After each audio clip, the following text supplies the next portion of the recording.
Shamim Kaiser Lincoln, ওনারা আপনাদের দল থেকে নমিনেশন পেয়েছে, আবার আপনাদের বিএনপি থেকে কি হয়েছে, এমপি হয়েছে। ধর্মমন্ত্রী নাকি অসুস্থ, ওনাকে নিয়ে নাকি একটা আনাগোনা চলতেছে ধর্ম প্রতিমন্ত্রী বানানোর জন্য।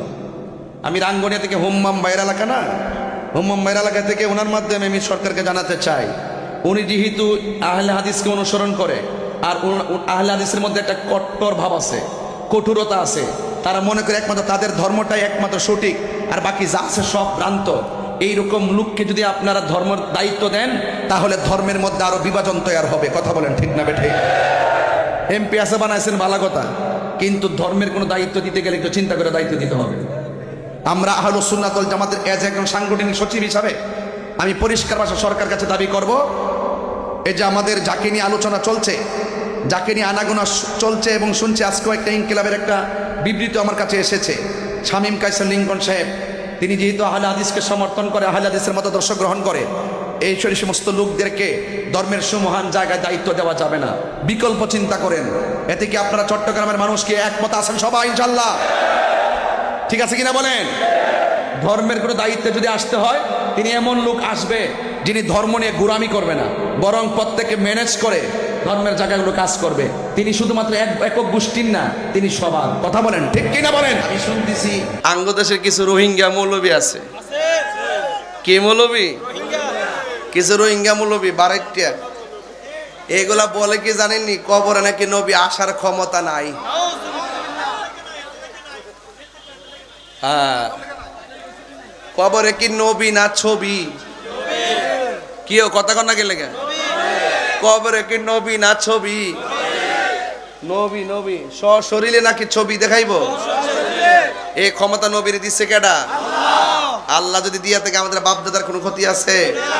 আরেক মৌলবীর দেখলাম এমন ভাবে উলনা দিছে মাথাতে একটা রুমালটা দিয়া এইভাবে এমনি দাঁড়িয়ে ধরে এত বড় বয়া বয়া ওয়াজ করতেছে যে নবীর উপরে দুরূদ পড়লে, সালাম দিলে নবী শুনবো দূরের কথা, নবীর রওজা মুবারকের কাছে গিয়া সালাম দিলেও নাকি নবী শোনার ক্ষমতা নাই।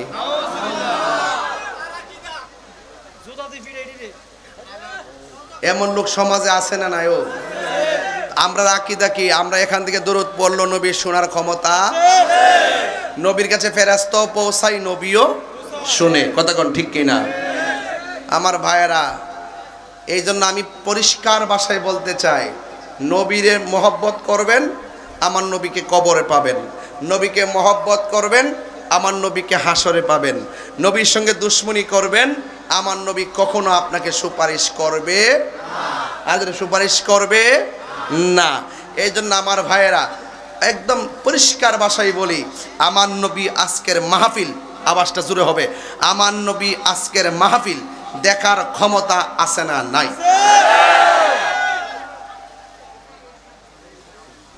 এটা কথা কও।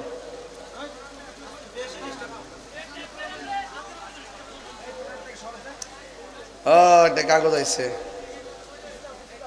এডুই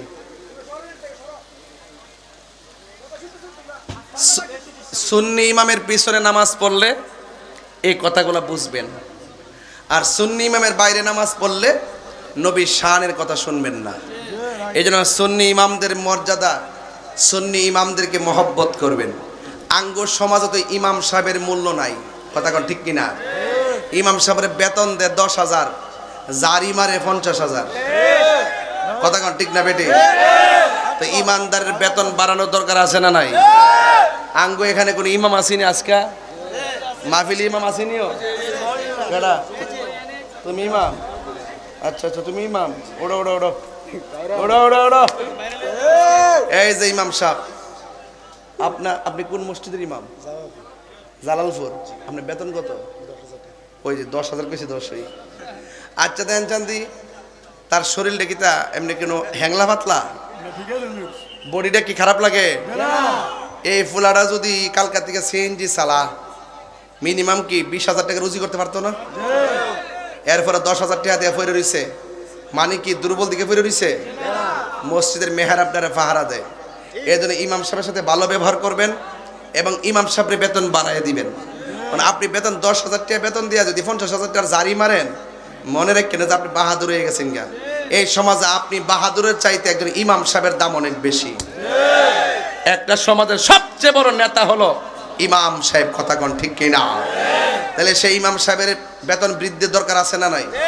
তাদের সাথে ভালো করে কথা বলার দরকার আছে না নাই? আরে আপনি একবার জানান না জান কেউ আপনার জিগাইতো না। ইমাম সাহেব একটু অসুস্থ হইলই ইমাম সাহেব কেন গেল না, ইমাম সাহেব কেন যাই নাই, এইভাবে ইমাম সাহেবের অনেক জিজ্ঞাসাবাদ করে, আছে না নাই বলেন? এই জন্য ইমাম সাহেবের মূল্যায়ন করে কথা বলতে হবে। সুন্নি ইমামের পিছনে নামাজ পড়বেন। যারা বদ আকীদা লালন করে, যারা বদ আকীদা লালন করে তারা কখনো সত্যিকার অর্থে আশিকে রাসূল হতে পারে, আর যদি আশিকে রাসূল হতে পারে পারে না।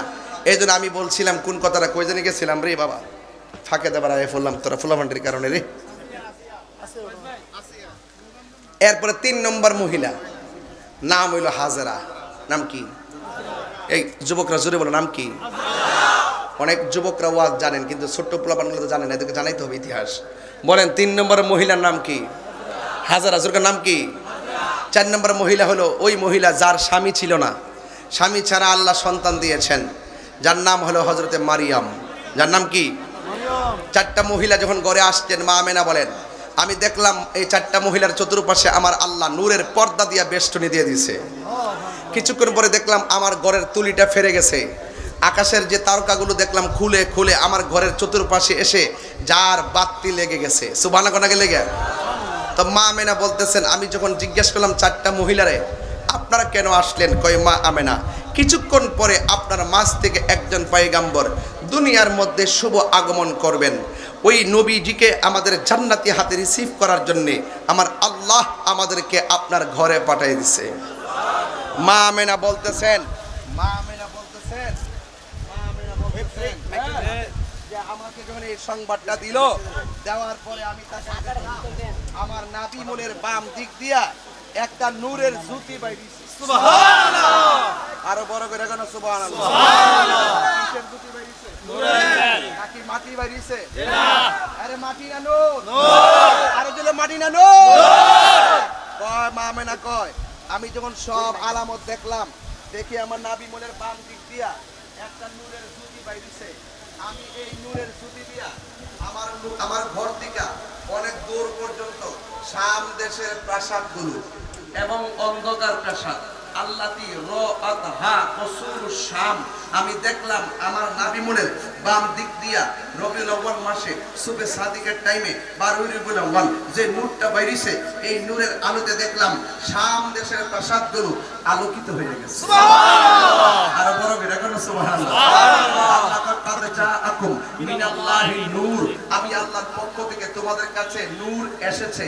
মা আমেনা সেই নূর দেখেছে। সুবহানাল্লাহ। আর জোরে কেন সুবহানাল্লাহ। সুবহানাল্লাহ। কথা এবং কাজ মিল আছে কিনা? আছে।